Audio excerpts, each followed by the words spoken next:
Hello and welcome to all you digital makers out there. It's a wild Wednesday this week on Digital Making at Home. If you haven't already, say hey in the chat and let us know where in the world you are. I'm Mr C and I'm coming to you live from Cambridge in the UK, and back with us as always is my fellow digital explorer, Christina. Hey, Christina.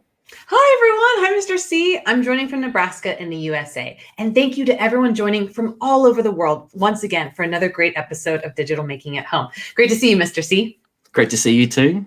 Now, we already have lots of folks in the chat early today. Hello to Judah and Larry B with us on YouTube. Great to see you here with us. Welcome, welcome. It's so lovely to hear from you all. This week's episode is absolutely packed. It's all about getting outdoors and off the beaten track, looking at how people around the world are using pies in the wild. We've got our special guest, Ellora, this week. She's a powerhouse studying ethical hacking at university while being the managing director at Envirocache and starting a YouTube channel. Whoa, talk about talented. We also have a special Pi correspondent with us today, Alex Jurassic, Raspberry Pi's digital content manager, who's coming along to show us some of their favorite undomesticated Raspberry Pis in the wilds of the internet. Then we're going to do some making ourselves, where Mr. C will show you how to connect a motion sensor up to your Raspberry Pi to use in all sorts of outdoor projects. Yeah, right on. I love getting the Pi outside. There are so many challenges to consider and overcome when you're working outdoors in the weather.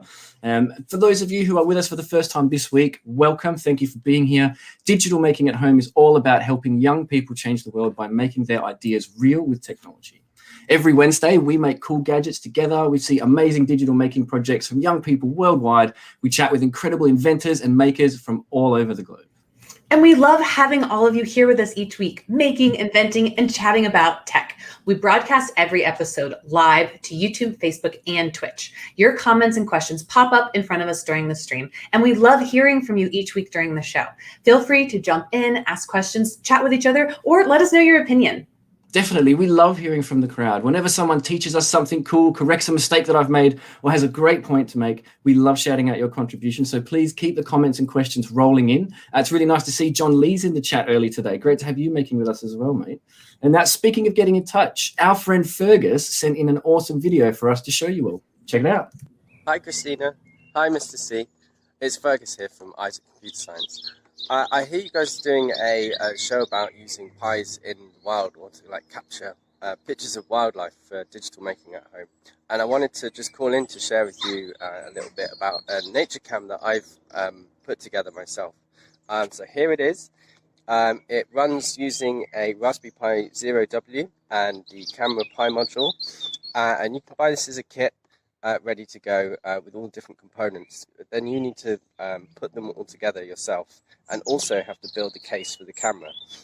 So I've just used a Tupperware and kind of bored a hole in it, and then I've stuck on this bit of bottle at the front that you can see, just a plastic bottle, so that any of the wildlife that might come close to the camera, the camera should be protected. They won't be able to actually get at the camera itself.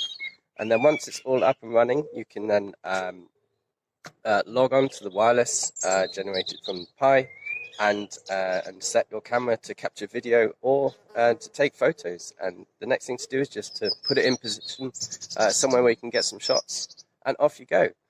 It's been a really great starter project for me, and then the next thing I'd like to do is actually to program the camera myself and yeah, take things on to the next stage. Anyway, hope you enjoy the rest of the show, and thanks, guys. See you again soon. Bye. So cool. Guys. Thank you, yeah. Fergus. I love how he used the bottle to protect the camera. Yeah, that was so hacky, right? That was super cool. I love really that. And the Tupperware to keep the weather out. And a cool sweatshirt, Fergus. Let's check in. Where'd you get who's that? styling that sweatshirt? Yeah. Now, if you're at home and you have a project and you want to share what you've made, get in touch with us at dmah@raspberrypi.org. We want to see it.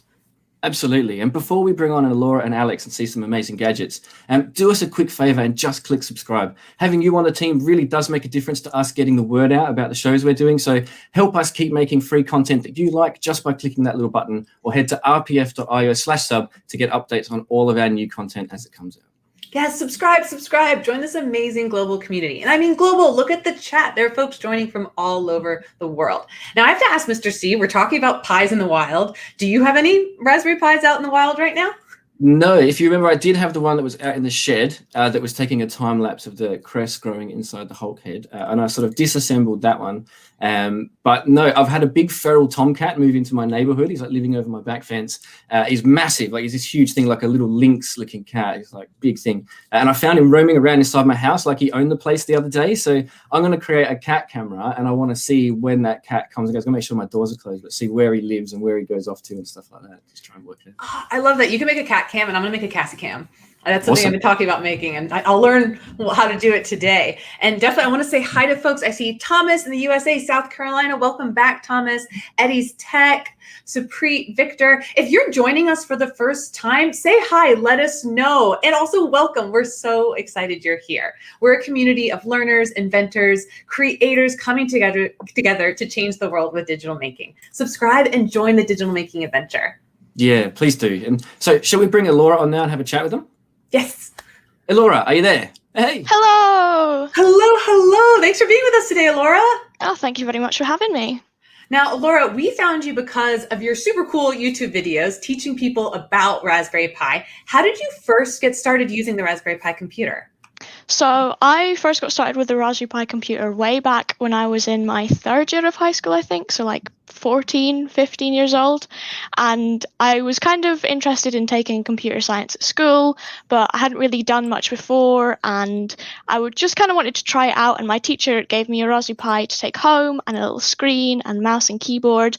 And I'd never even heard of a Raspberry Pi before then. So I remember taking it home. I set it up on the kitchen table just as my mum was making dinner. So I was, getting in the way. And I had a little booklet for doing Python. And yeah, I just remember writing my first line of code, just the classic getting it to print hello world and being like, wow, like I can get computers to do what I tell them to do. And I was kind of hooked from there. Oh, I mean, awesome. So many people are probably resonating with that, right? Just getting hooked on the Raspberry Pi. And shout out to teachers, especially to your teacher for getting you that first Raspberry Pi. And I mentioned your YouTube channel. It's fairly new. What made you start creating and sharing your videos?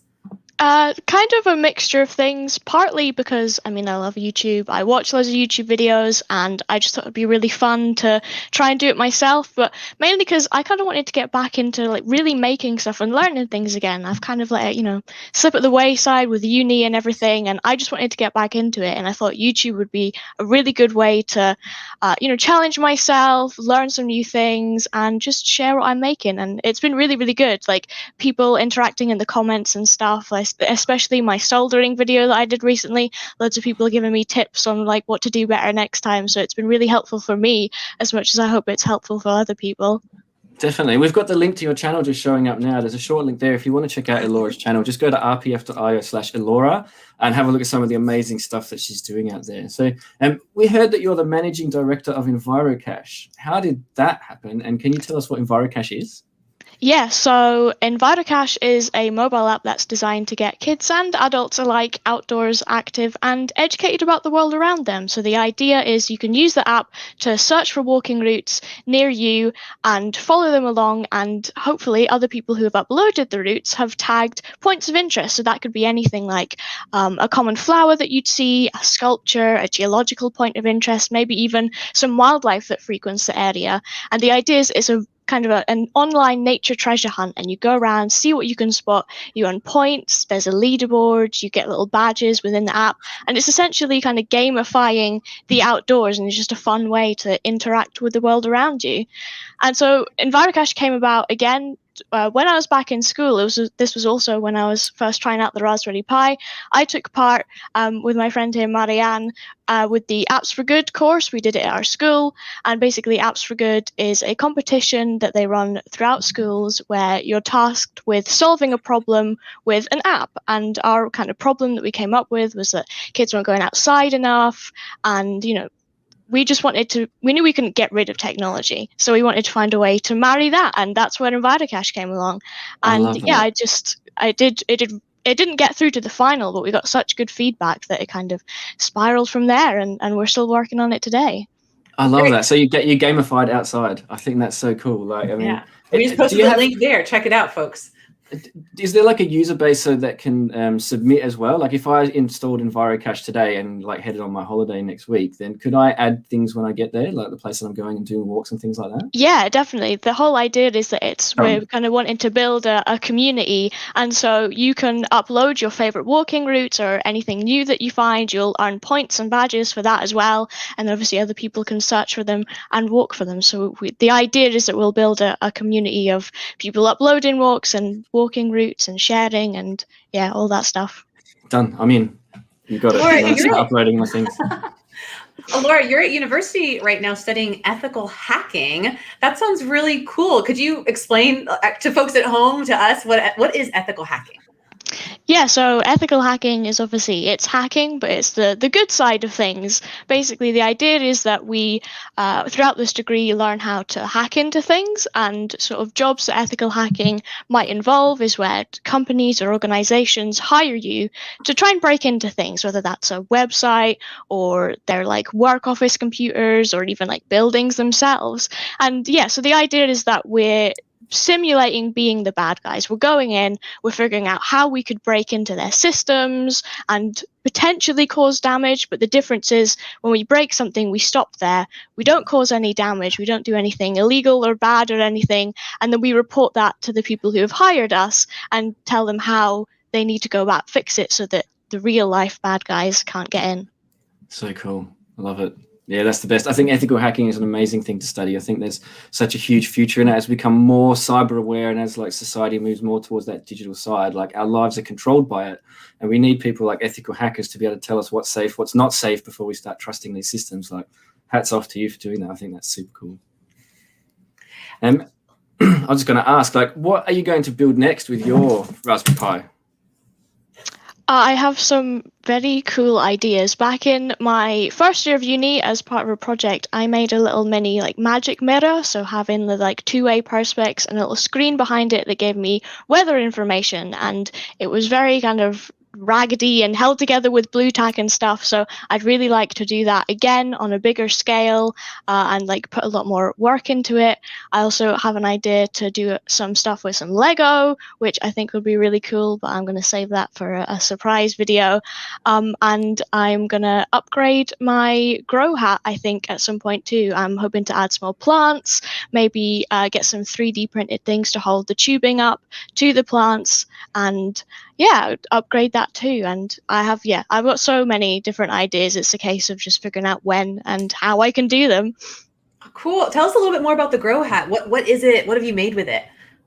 So the grow hat is something that you attach to your Pi, and you can attach little sensors to it that will monitor the moisture levels of your soil. So it has, as you can see here, the little screen, and it will display how much moisture your soil has so that you know when to water your plants. And I asked for this for Christmas because back in first lockdown, I tried to grow some plants and it didn't go very well. So I thought this would be a good way to, make sure I don't kill my plants this time.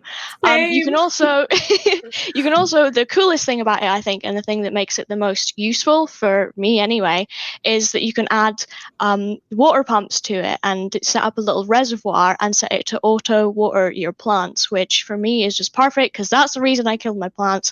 They'd be in another room and I just forget about them. I'd be like, oh no, I haven't watered my plants, and they'd be like nearly dead. So that's the best thing about it, is that I don't really have to think about it. I just check in on it every now and again, and my plants are there growing away. Amazing. I want one. I desperately want one of those. Yeah. That's so cool. Well, everyone's signing up. Sign up. Yeah. Just all these things. Just keep signing me up. And so what does the future look like for you, Ellora? Are you going to continue with pen testing? Are you going to keep doing things with Envirocache? That's a very good question. I mean, the good thing about my degree and why I chose to do it is that we cover a wide range of things. So in our kind of first couple of years, we covered everything. I've done like mobile app development, web development, networking stuff, just basic programming, and then getting into the nitty-gritty of hacking. And so I have kind of a lot of avenues I could go down.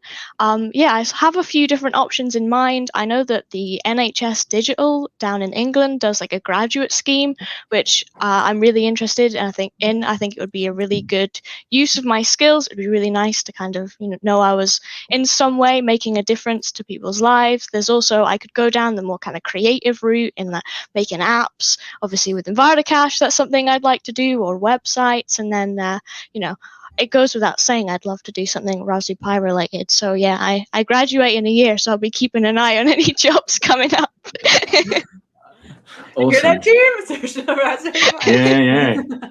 Well, Yeah, definitely. Laura, thank you so much for joining us today and sharing about your projects and just inspiring us with what you're making. Best of luck with the summer and your last year at uni. It was so great to chat with you. Thank you very much. Thank you for having me. Catch you later.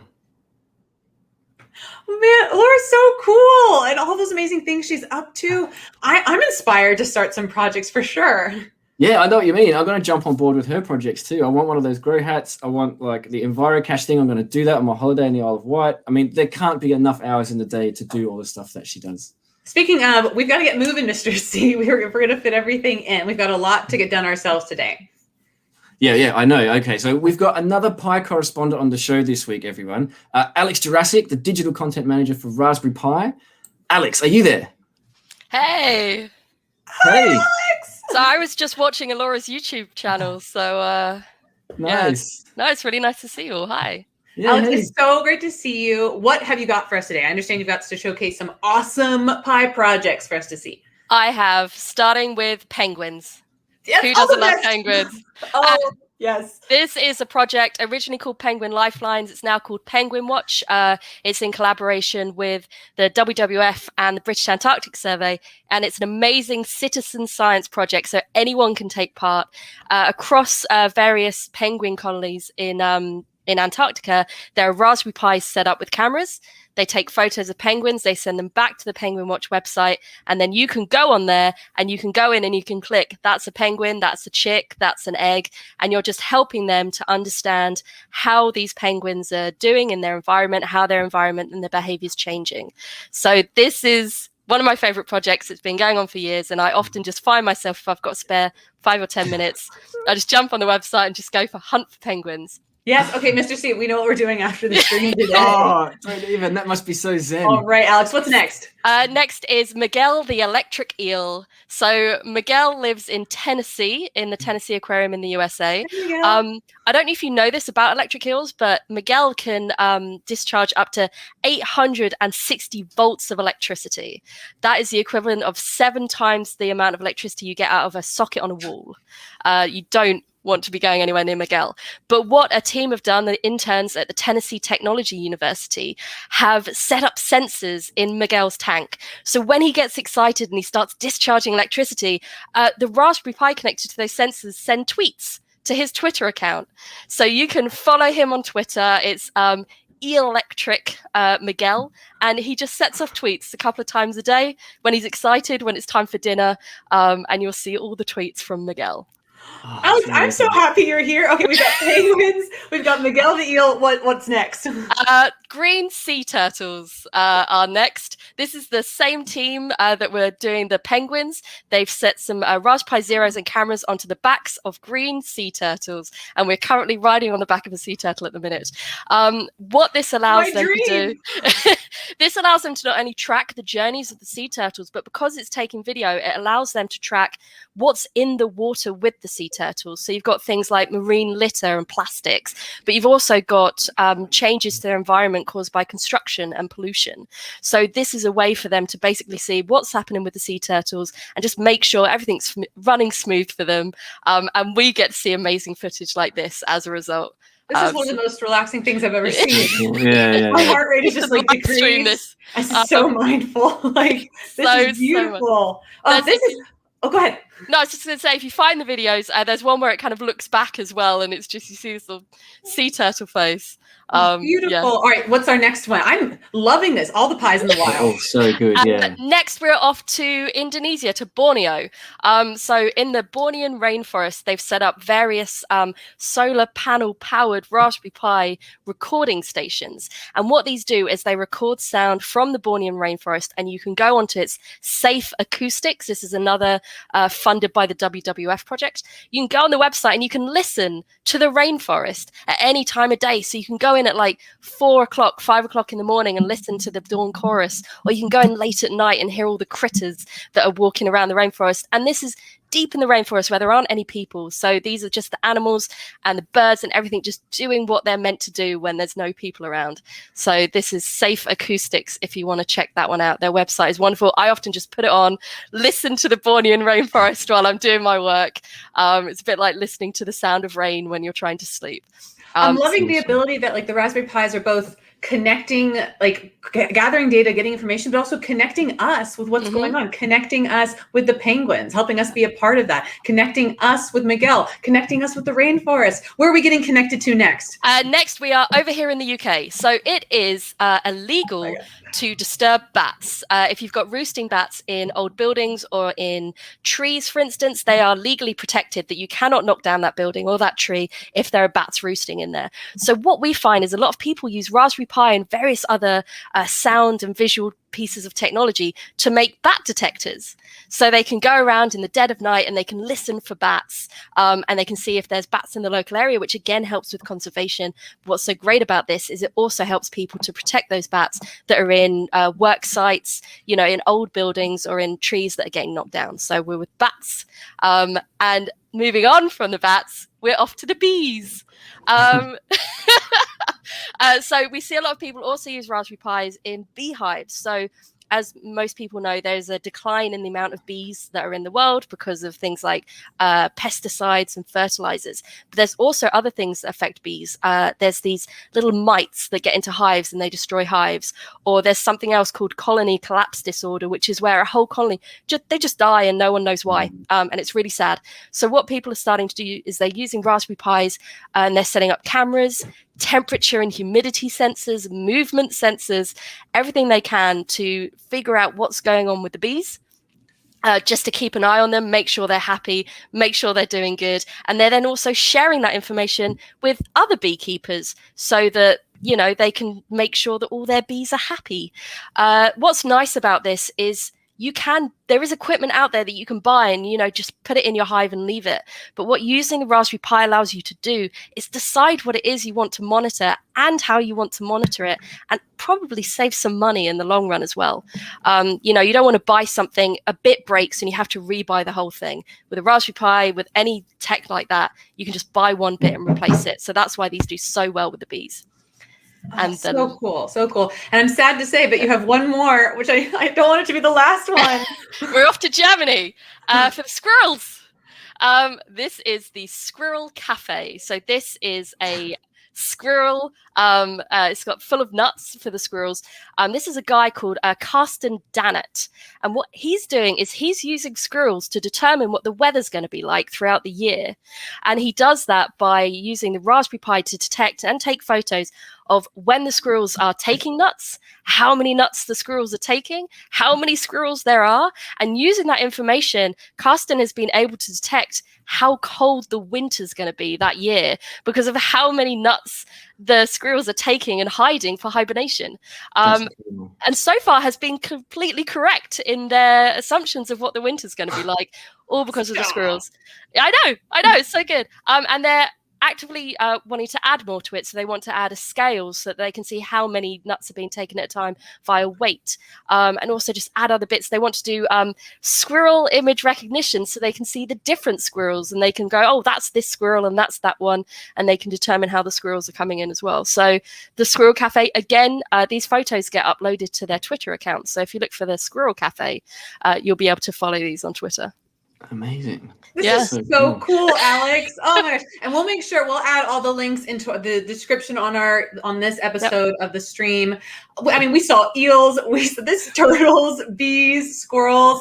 Oh, you have to come back on again, Alex. Please promise. Definitely. You will. There's whales, there's music up mountains, there's all manner of things that we can definitely look at in the future. Well, thank you so much, Alex. That was so cool. And we'll talk to you soon. See you later. All right. You take care. Bye. Catch you later. Oh man, that was awesome. There were so many projects. Like I can't even remember them all. They all blew my mind one after another. I was just like, I know. I'm trying to remember in my head. I was like penguins, eels, squirrels, turtles. There's just so many. Yeah. Oh, amazing. So yeah. good.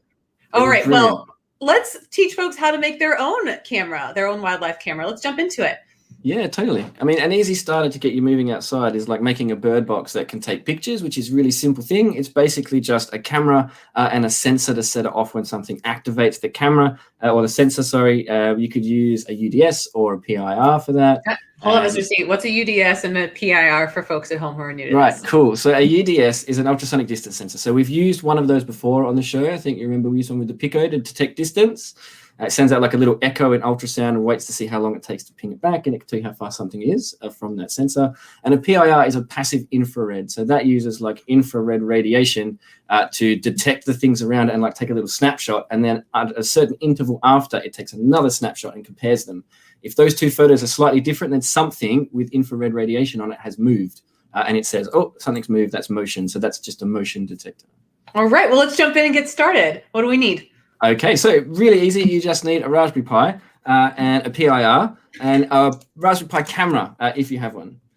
So we're going to connect the whole thing up today. So it's really simple, just these three components, and we can make a bird box that goes. And then like you saw with Fergus's one, you can put it inside a Tupperware with like that really cool neck of the soda bottle on the end.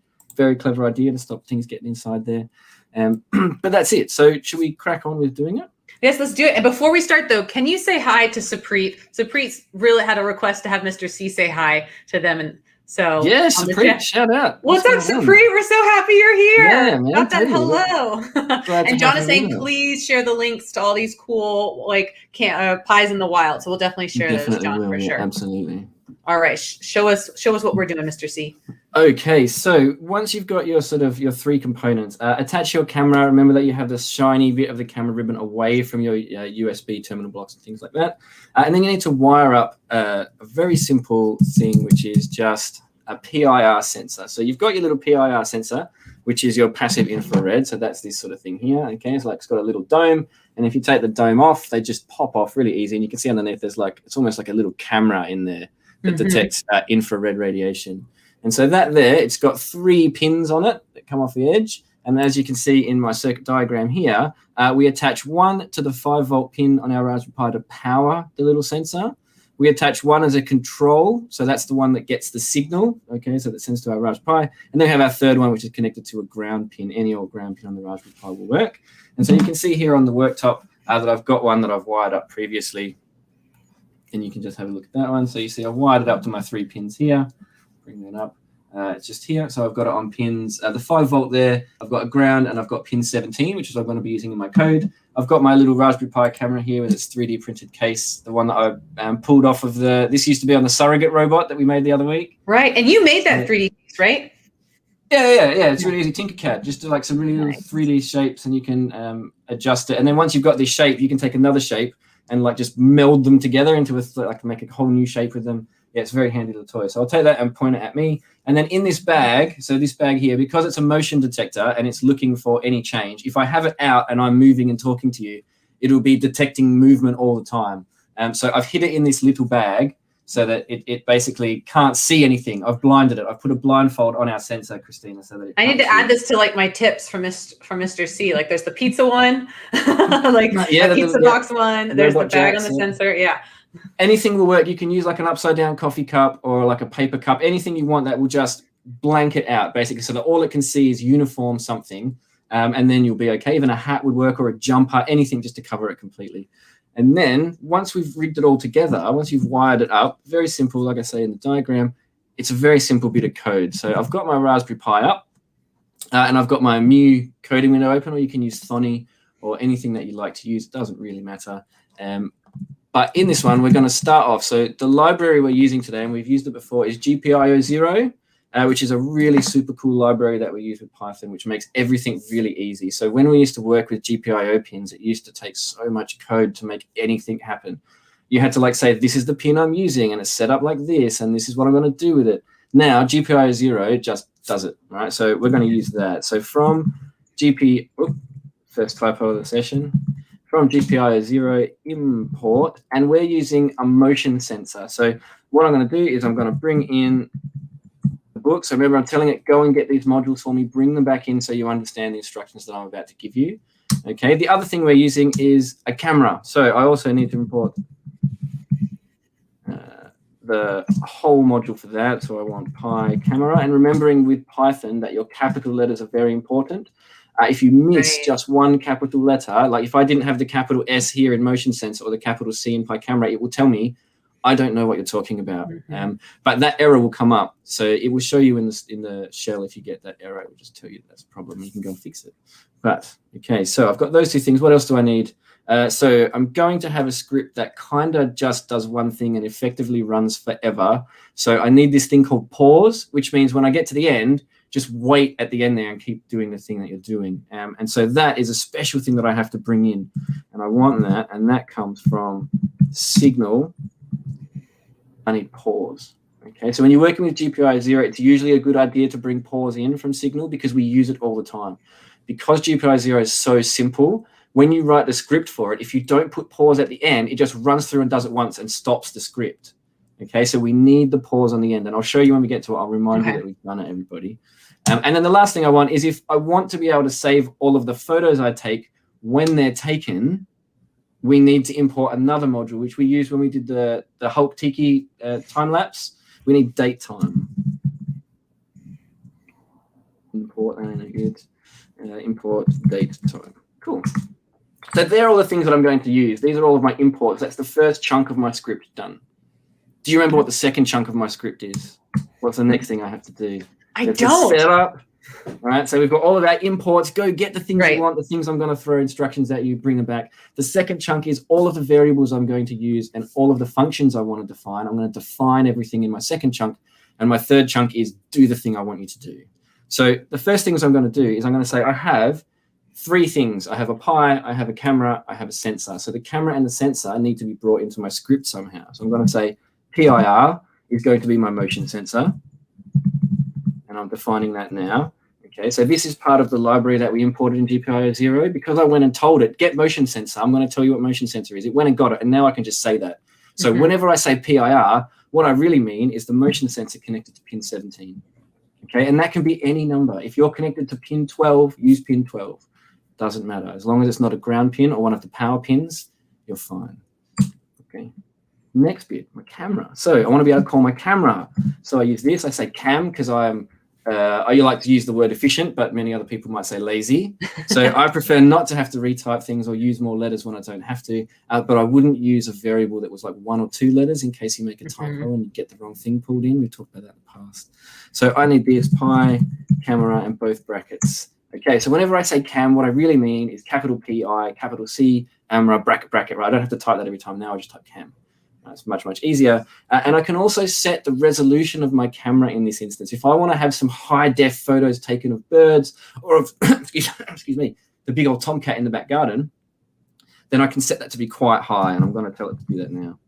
Cam, your resolution. Now you're using the cam variable. You don't have to type the whole thing. Right, I don't have to do all that. It's there. I've called it. I've told it already. This is my Pi camera. Set the resolution, and then I tell it that I want it to be 1920 by 1080.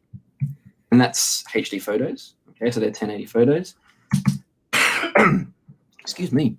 And now the last part here is I want a function to run. So basically what I want it to do, if you're thinking about the machine we're building, it's like when the sensor goes, I want you to do kind of a bunch of stuff. It's like a row of things one after the other.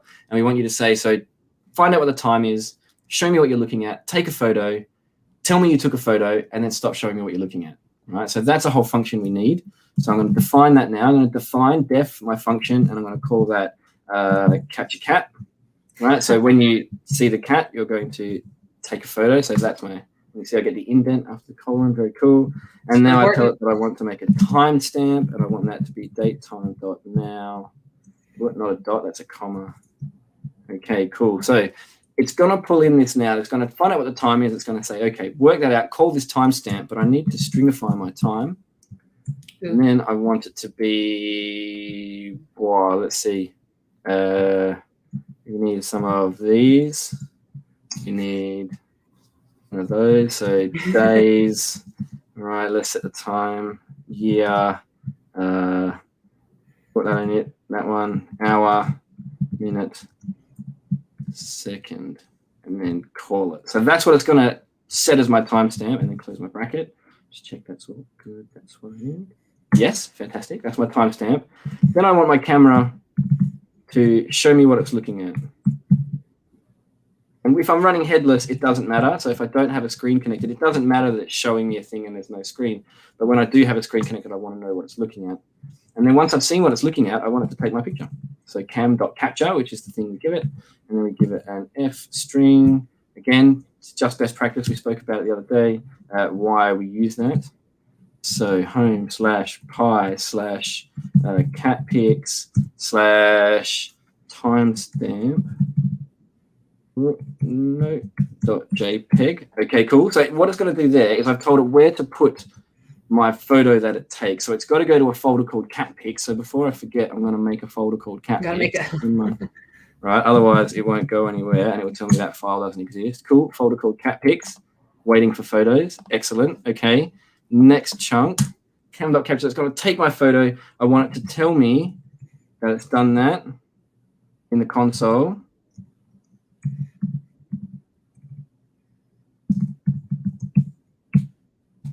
Cool. So tell me you've taken a photo, and then turn off the preview you're looking at. Okay, so I don't want to see what you're looking at anymore. Cool. So that's my whole function. It's done everything I want it to do. Sets the timestamp, has a look, takes a photo, tells me it's done it, stops taking a look, and then it waits to do it again. So now the only thing I have to do is say, here's my PIR, right? When you detect motion, capture the cat. That's it.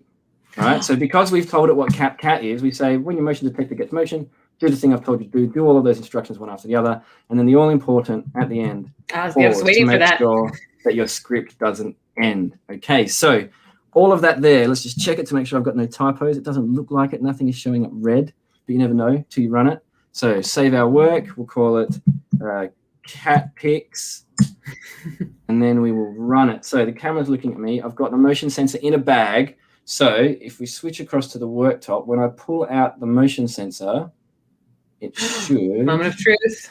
Hey, and I'm getting a display. Cool. So I can hide it again. Photo taken. Right. So I took a photo. So we watch my screen this time when I pull it out. There we go. Ready? So I'll give it a second again to get settled. Like. All right. And there it goes. Go back in. All right. Cool. Okay. So. If you hold it out, it will give you a bunch of false positives, and you'll see as well that, oh, there we go. So I told you, it's so sensitive. I'm just going to pop it inside the bag and pull the drawstrings. Right, we got a question from Lemon Tree. Could you explain the pause command again? So from line 3 and then when you used it in line 18. Yeah, totally. So it comes in from the signal library, and what it does is when you get to the end, because if we didn't have it, what would happen is we would run this script. It would go, okay, when motion cat bird, it would take motion, do cat bird, and then go, oh, I'm done. But what happens is we get to the end, it says pause, and it holds us there at the thing it was doing before. It's kind of like if you do Scratch, it's a bit like the wait block. Or it's like sleep as well, like just continue doing what you are doing. So it holds us up at the end of that script and make sure that it doesn't finish. And it's pausing, it's waiting for the next movement, right? To take the next photo. That's it. It's now just held at the end of that script there for you. And so that was a big issue I had when I started using GPI 0 for a long time. And I had to keep being reminded, like, don't forget that bit on the end. And so now I never forget. But yeah, that's it. And that's enough to make a bird box. If you now put that in like a Tupperware with like the little cone on the front, or you build it into like exactly like this, like our friend Mark's done. You can see his cool bird box there. Pi 0, wow. PIR. Right, that's great. Setup, are there any? and here's some photos of birds. Yeah, some bird pics. Oh my gosh, these are some great bird pics. Super cool. Oh, right? That one. Oh, that one's saying hi. It's like, hey, did you make it home? Oh, wow. That's a beautiful bird. Next up, he's got to make it where it like identifies the type of bird it is. See, now that's cool. Yeah. That's like a machine learning thing. Yeah, That's yeah. a cool project. That's next level. Oh, wow. Oh, two bird friends. Oh, my gosh. This is so great. cool, Thanks right? for sharing this with us, Mark. And Mr. C, thank you so much for showing us this project. What an awesome and simple project to get started with. Now, if you're just joining us on your digital making journey, the Raspberry Pi Foundation is here to help you. Check out our huge library of free maker content at projects.raspberrypi.org to find lots more awesome projects and tutorials. Want to learn how to use the infrared sensor, light up an LED, HTML, snap animals in the wild? Check out projects.raspberrypi.org. There are tons of great tutorials in here, and they're translated into a bunch of different languages. Yeah, it was great to see so many of you getting involved this week in the chat. Big shout out to Supreet, shout out to Gabal and Simon, all of you guys getting in there. John Lees, nice to see you want to save the world just like we do, mate. Good to hear you. Thanks for all of your contributions to the discussion. Thank you, everybody. And thank you to Ellora and Alex for coming on to show us some amazing and inspiring stuff. That's all we have time for this week, but we want to see what you're making. Send us an email at dmah@raspberrypi.org to get in touch with us, and maybe we'll feature your project on the show. I'm so excited. I saw so many things today. Or if you're the type of maker who tweets, you can tweet a picture of your project to us at raspberry_pi. Absolutely. And before we leave you, once again, please make sure to subscribe so you're the first to be in the know and get updates on all the other great content on our channel as it comes out. We are all about supporting young makers and educators around the world with fresh new stuff every week, so don't miss out. Thank you all for being here for the Raspberry Pi Foundation's Digital Making at Home live stream. We don't have a show next week. We're off on holiday, but we will be back on the 9th of June for more digital making. Until then, stay safe and healthy, and we'll see you next time. Bye, Christina.